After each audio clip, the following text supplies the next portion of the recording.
Hello and welcome to the Light Your Life podcast. Thank you so much for listening and lending your attention and your ear to elevating your life and learning from the people that have been there, done that, who have come through their own trials and tribulations, and we want to tap into their wisdom.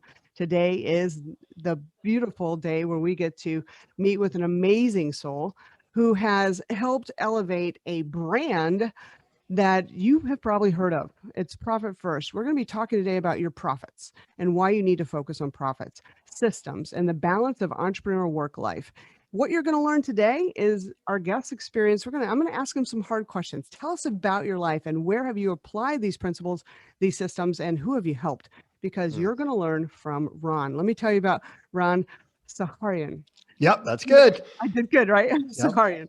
He's the co-founder and managing partner of Profit First Professionals. I happen to be one of those, and I'm so excited to be. It's an amazing family, amazing tribe, helping business owners all over the world. Ron has over 15 years experience in managing organizational growth and built multiple companies in the staffing industry prior to launching Profit First Professionals with Michael Michalowicz. And he's graduated from Stockton University, cool university, by the way, awesome. And Ron lives in New Jersey. I love New Jersey. It is gorgeous up there. He lives in New Jersey with his wife, Mary, and their daughter. Ron, thank you for being our guest today on Light Your Life. My pleasure, Tina Marie. We're going to jump in and talk about your experiences. And then more than that, we also want to learn what are profits and why are they so important to our mindset as business owners. So my first question is, something that's dear to your heart. You've mentored me. I hear this as a common theme throughout everything that Profit First stands for. And I want to jump into culture. It is, you have this family first mindset, and we really, thread that through everything we do. So let's just explain, what is that? Why is culture so important, and why is family first a mantra for yourself?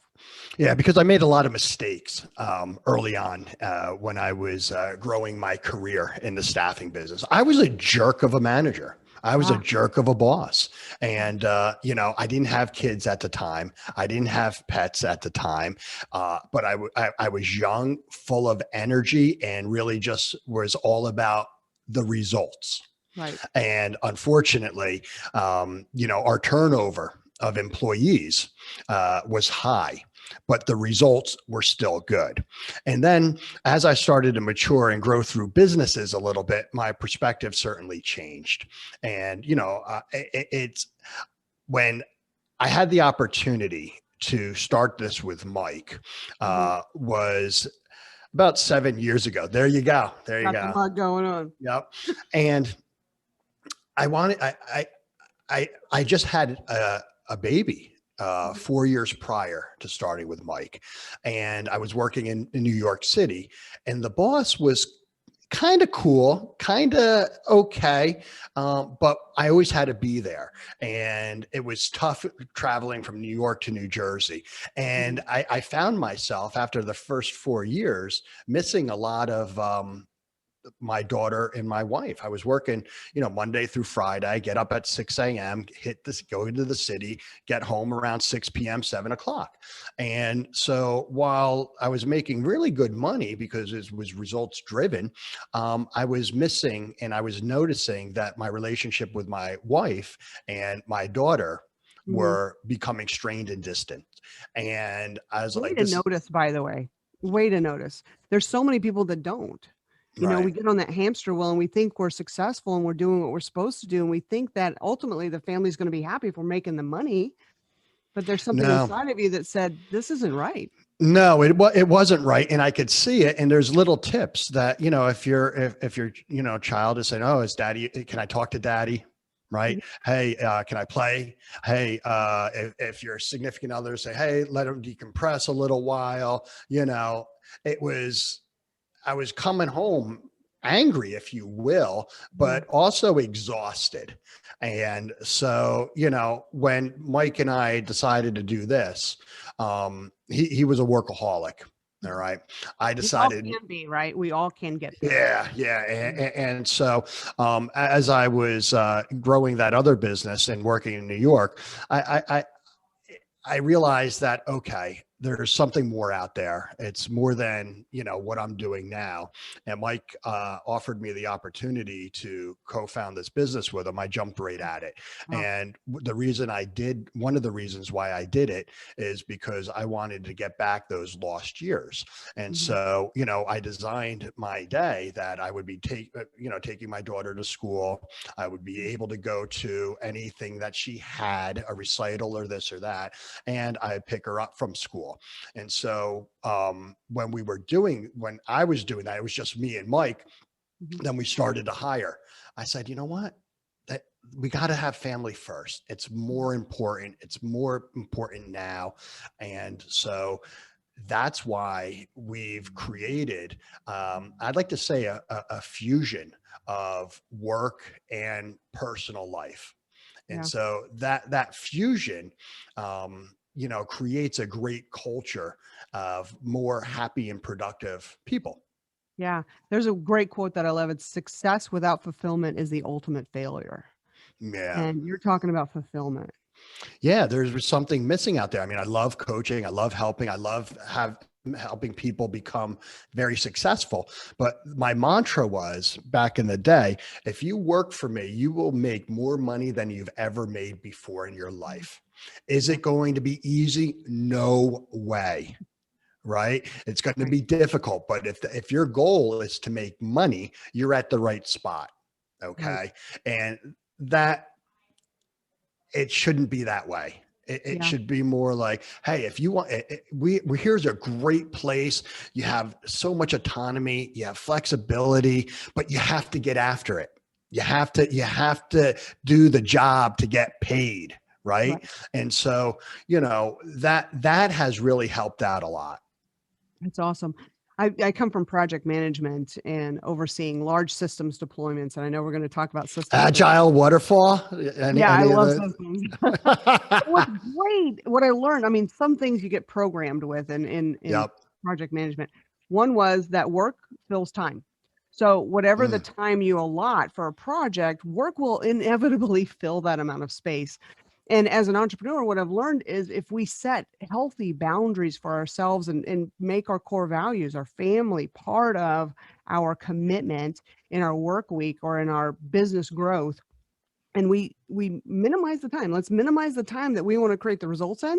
We can create those same results in 6 hours as opposed to 8 hours, and we have that fulfillment. Have you noticed that as well? yes, absolutely. So if anybody wanted to get a hold of me, they're not going to get a hold of me during when I'm taking my daughter to school. They're not going to get a hold of me if there's something going on. They're not going to get a hold of me after 5 o'clock.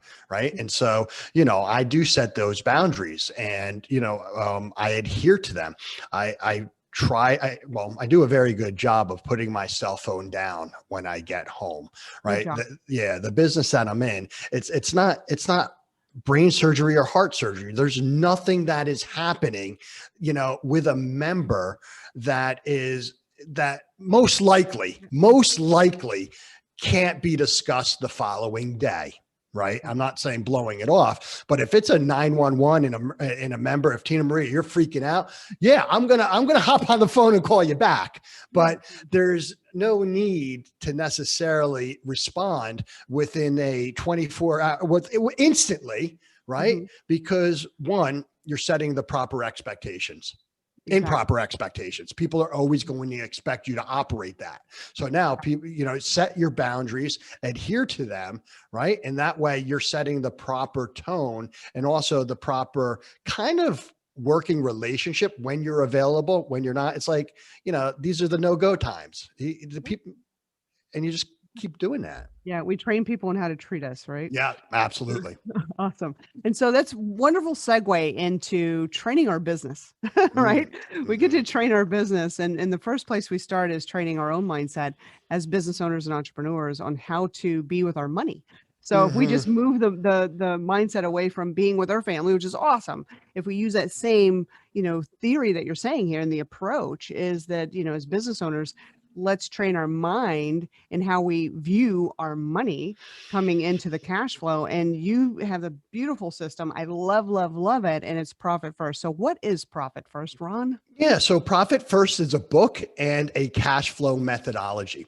It's a pay yourself first methodology, right? One where the business owner will be paying themselves first, if not more. Two, the company is going to reserve a war chest of cash for Uncle Sam, regardless of what their liabilities are. Three, we're going to have a focus on profit. And even if that profit is 3.5%, those business owners can pay down debt.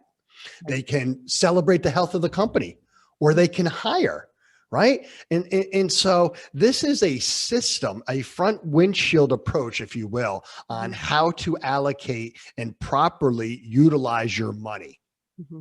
And so, yeah, go ahead. Sorry. And I love that, because we know as business owners, we hear, pay yourself first, but we still get to that place where here's payroll, like right now is a payroll week, right? For us, is that if we don't have the cash flow, or we do bank balance accounting, right? We look at, is money in the bank. And we Yep. don't forward think, where are those dollars supposed to be? Because it's all in one big bucket. Yeah. So it's Take the from bank. what's needed right now. It's unbelievable. So one of the things that by implementing this system, imagine the relief that you would have to have a system. All business owners know you need systems: marketing, hiring, delivery, everything. But if Scheduling. if you ask any one of those business owners who are not aware of Profit First, what is their cash flow system? What is the system that they utilize to pay themselves? Mm-hmm. They're not going to have one. Mm-hmm. If you ask an accountant that is not a certified Profit First professional, or a coach or a bookkeeper, what is the cash flow methodology you utilize in your business to ensure you're paying yourself first? What is the cash flow methodology that you share with your customers to ensure that their expenses are under control, that ensure that they have money for the taxman, to ensure that they're actually paying themselves, to ensure that if it's a mission-based business, that their purpose is always going to be funded? Right.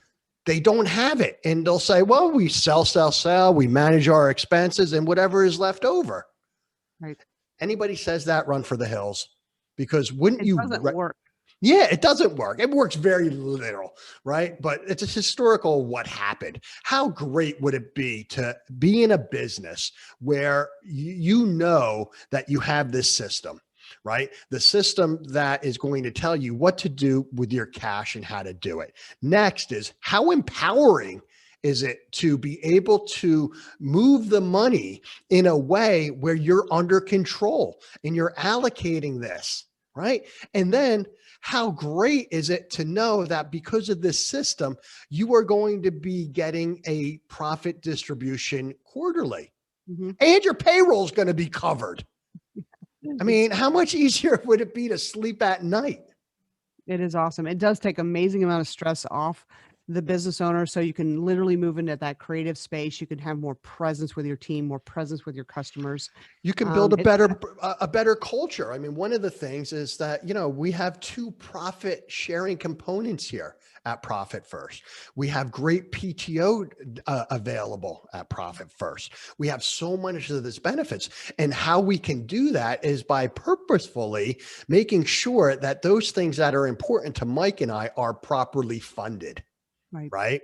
And so, if being able to give your employees, a bonus at the end of the year is important, well, let's utilize the cash flow and let's strategize on how we're going to do it. Let's not just say, oh, we hope there's something left over that I can give the employees.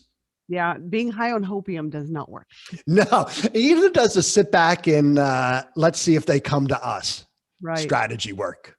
When I encounter my business clients, often they have the approach of, well, if I need to cover expenses, I'll just sell more. No, that's it's like this hamster wheel from hell, right? Yeah. And so in the Profit First world, if you set Profit First up appropriately and you're meeting your obligations, which are expenses, and then you try to purchase something, okay, and that results in another expense, but you realize that the OpEx doesn't have enough cash in the business to support that purchase. Well, that's the business telling you that you probably need to increase your margins, not necessarily sell more. You're not leaving enough meat on the bone, if you would Mhm. say. You probably have to look at, your systems, right? Right. Are there efficiencies, deficiencies? You have to, take a deeper look. The result is that the solution is not always sell more. We're always supposed to be selling, Mhm. right? And so it's usually a margin or a pricing issue That's first. true. And sometimes it's the hardest thing to increase your rates, increase your cost to the client, as that takes a lot of courage to rebrand, remarket, train your salespeople in a whole new way of how that to have that new conversation. But it's about value. And Right. what And value do you add to the client base? so we raised our rates 40%. Okay. Let's talk about that. Yeah. I was What was the scared. mindset getting there? The value was worth it. Okay. The Absolutely. delivery, the success of our members, the brand association, everything. And how Okay. did you find the value? I just want to pause on that. How'd you find the value? Because it's not like one day you wake up and go, I think our value is increased. There's some signs that are coming from the marketplace that had you result in that thought, More and right? more business owners are implementing profit first. More and more accountants, bookkeepers, and coaches are adopting profit first. More and more are using it as a one of their sharpest tools in their toolbox. The brand affiliation is super, super strong. We're now the largest brand on profitability for small businesses. We're global. We're in 30 different countries. The book's been translated in 20 something different languages. I mean, it's been a mini rocket ship. And Mhm. so we've also improved our technology, our guiding, everything. And Right. so, that justifies, a larger investment. Now, 40% is a scary number. I was scared, Yeah. right? What if no one buys? Yeah. What if no one, what if, people already can't afford the investment in profit for some of them, right? Right. Am I excluding, a whole nother, people that Yeah. would probably like this, right? But the business strategy, we are a limited membership organization. So there's exclusivity, right? We Right. don't want to water down the membership. So the option of, capturing lower revenue, lower investment type of business is not something we wanted to do. Right. Right. We want to be more of a high premium service, and our members are charging, high premiums for the service. Of course. But you know what? One of the things is, if you should increase your rates, you're not being loyal to yourself and your family if you don't do it.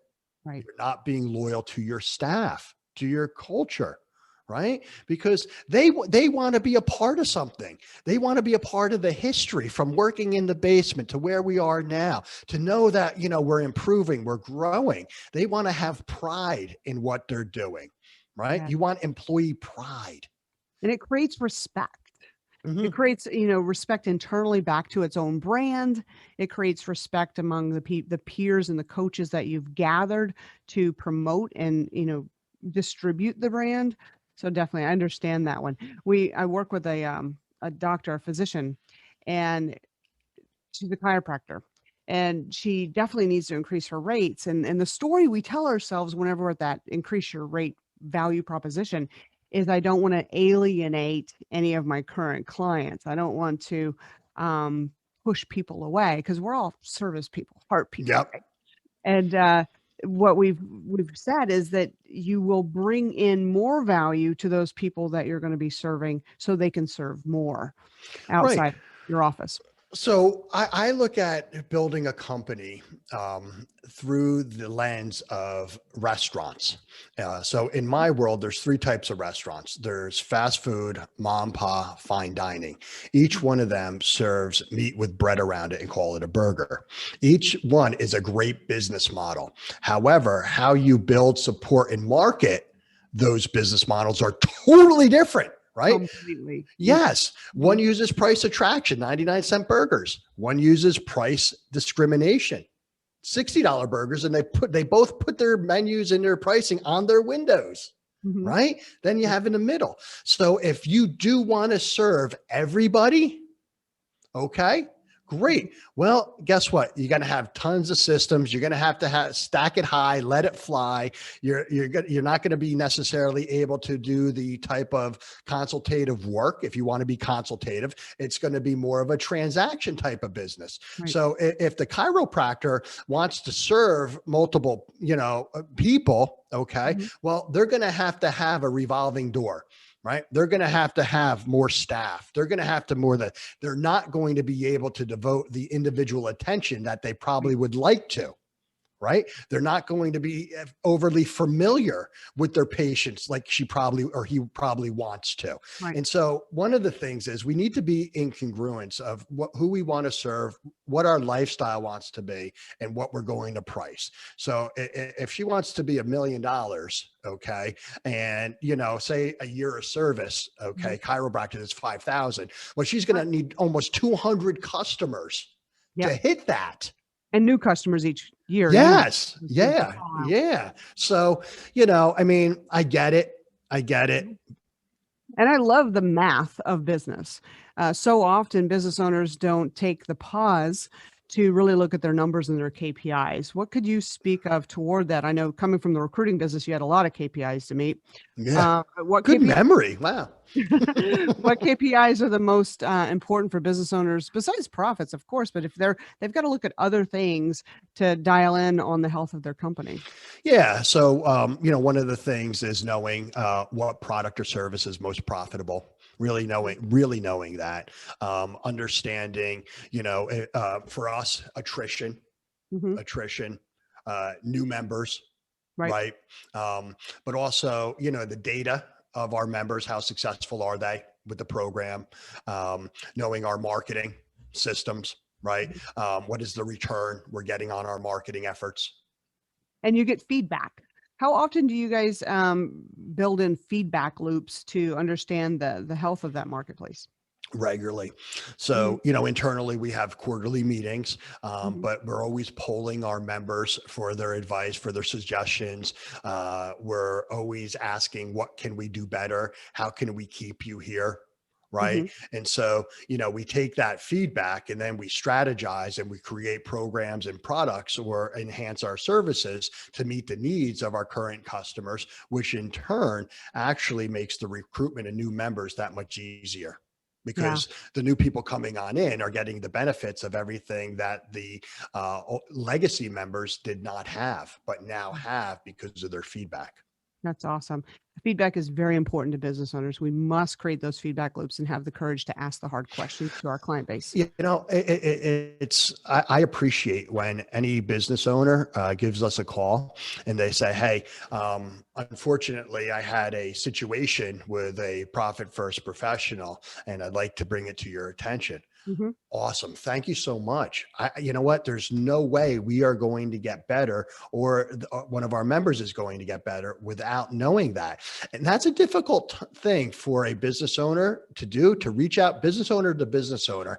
I want to share with you a little bit about what's happening out there that I think you should be aware with, right? Mhm. Some people might Right. stick their head in the sand and say, you know what? I'm just moving on. Okay. Yeah. I want that feedback. I do too.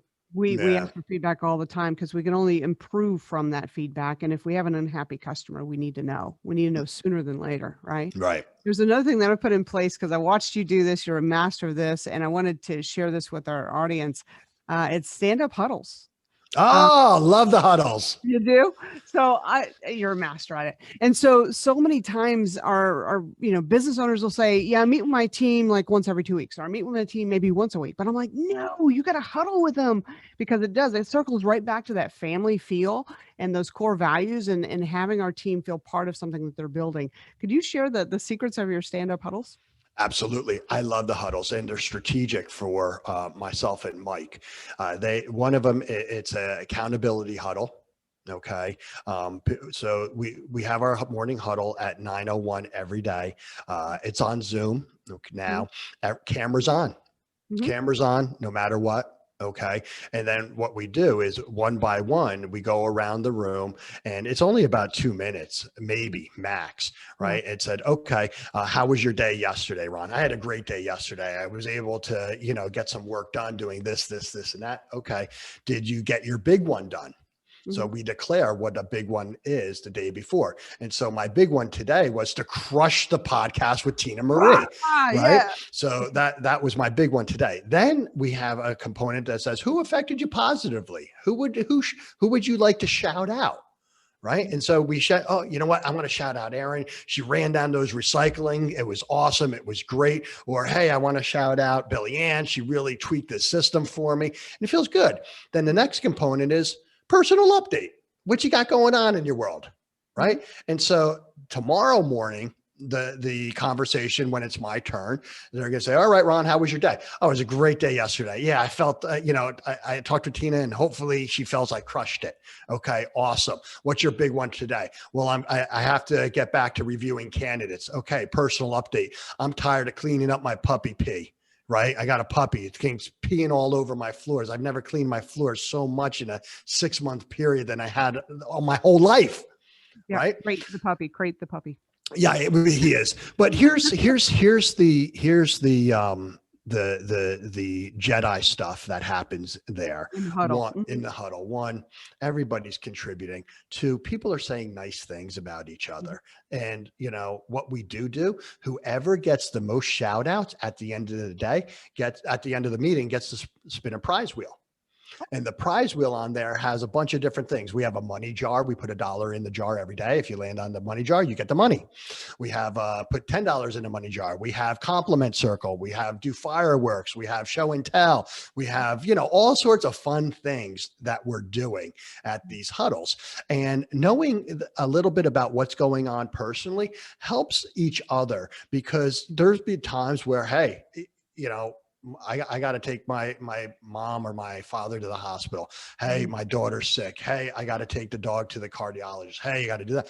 So that the kind of the temperament or the mindset of the individual. And so if they're having a blue day, if you will, well, guess what? They need a hug. They need to put their arm around. We need to understand that they may not be on their A game. Mm-hmm.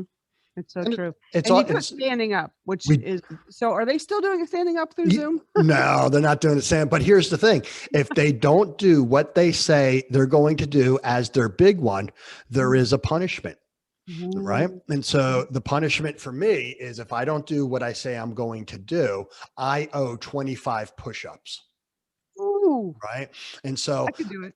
we record this. So Angie records it, and then it's, hey, did you do your 25 push-ups? Yes. If you didn't, why not? Mm-hmm. Right. Love it. And so Billy Ann has to sing. Somebody else does wall squats. We do things that are a little bit painful to the person, but not absurd. Yeah. Not embarrassing, right? Well, a little bit embarrassing sometimes. Yeah. There you go. Yeah. For me, Superman's would totally be embarrassing. So, so the profit first system is something that I highly encourage every business owner. And if you're a career professional listening now and you want a side gig, if that's going through your mind because you have this great idea or you want to start something, you need to first pick up the Profit First book, get yourself straight on what matters to have a very successful, fulfilling business. Through the book, you're going to learn Mike's story and a lot of entrepreneurial stories as well, because he's worked with so many, at this point, how many businesses have been Profit First, to this day? Do you have over 500,000 companies globally have implemented Profit First in one form or another. You guys just hands down, go get Profit First. You've got to start this system. Well, not only here's the thing. If you're going to start a side hustle, start it properly. Break the doctrine of sacrifice. You don't have to pour every cent back into it. You can be profitable from day one. You can put money, pay yourself from day one. May only be a quarter or a nickel, but at least you have a system that as that business grows, so are your Profit First muscle memories, right? And so we started Profit First in the basement with the percentages in the book right off the bat. Right. Wow. And so, now our percentages, we start out with the 5 accounts. Now we have 20. Okay. We're an S Corp. We were an LLC. So Profit First is not accounting or bookkeeping. It's a cash flow system. Cash flow management. Yeah. It's awesome. And so having that system in place, you're going to be empowered. You're going to have focus to really grow that business. Yeah. I had this one gentleman, he's an ex-football player, had put in his time there at football, a great name brand, and he wanted to become a public speaker. Said, let's do it. And so his mind was first, okay, I need to make t-shirts. I need to make hats. I need all these tchotchkes, and I need to hire a PR firm and blah, blah. And I'm like, hold on a second. Hold on. Because I'm about making money first and then being smart about the money. And I said, what if we simply form that keynote speech and get you to go speak and get some money coming in before we spend any money on anything? Right. And I didn't agree with his mindset. He wanted to just go have his tchotchkes and stuff like that. But, I love to put on the brakes of people that think that I need to have all this stuff around me to have the branding before they get a dollar actually transacted with a client. Yeah. Yeah. So, one of the things I look at when I'm spending is what is the return I'm going to get on that? Even if it's swag, even if it's, a tchotchke, whatever it happens to be, how is this going to help us grow membership? Right? Because that's our goal, to grow membership. We're keeping it simple, right? And so is me going out and buying, tchotchkes just to have and give out going to, build membership? Probably not.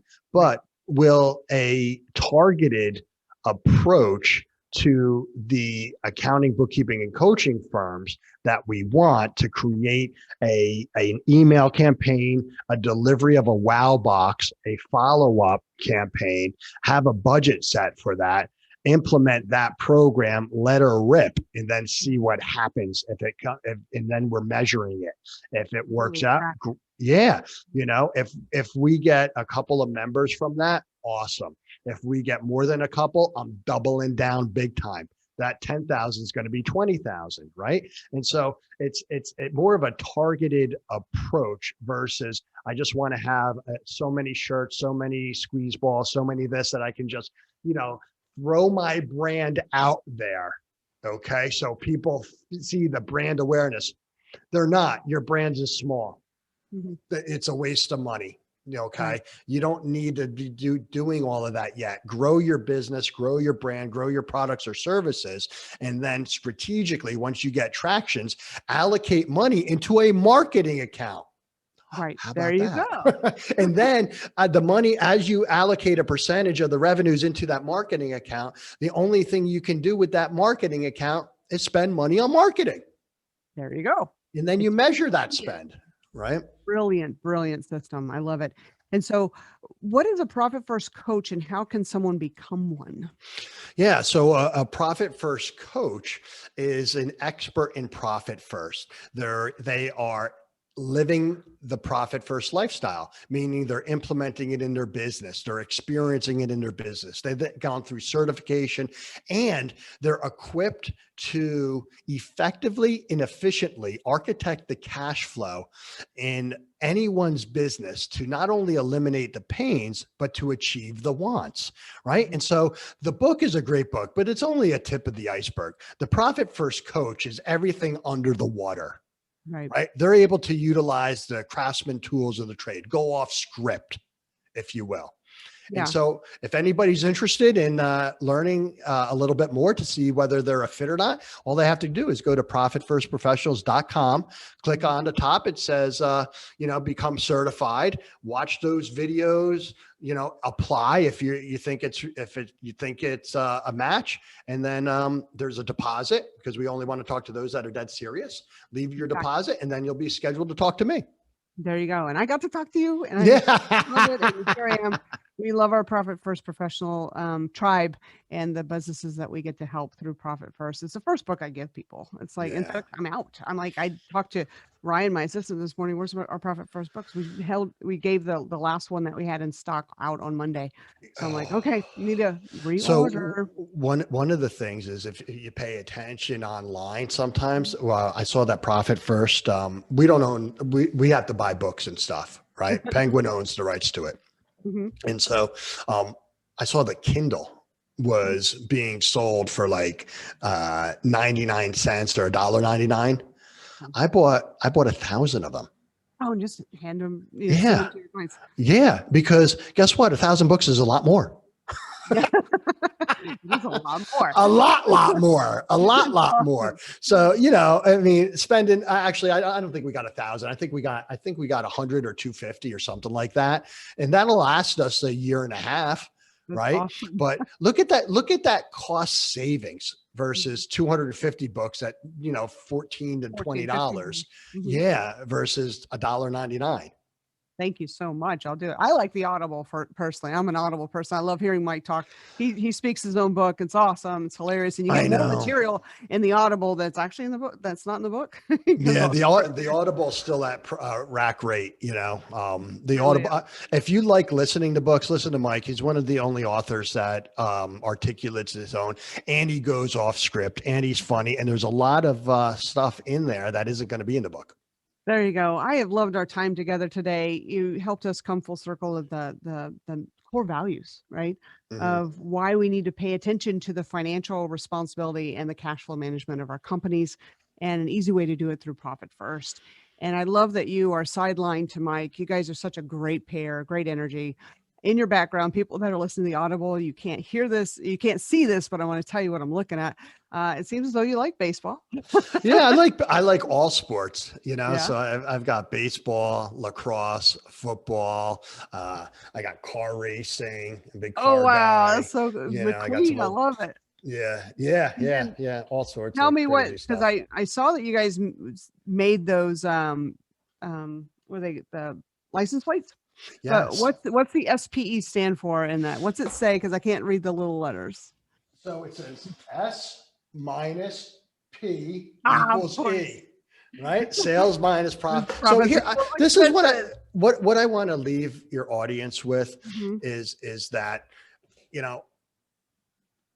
there is a great opportunity to start a business. And while it's scary, having somebody to work side by side, like a coach, okay, to implement this is very important, right? Can it be done, do it yourself? Yeah. But are you going to get the results you want as fast as you want? No.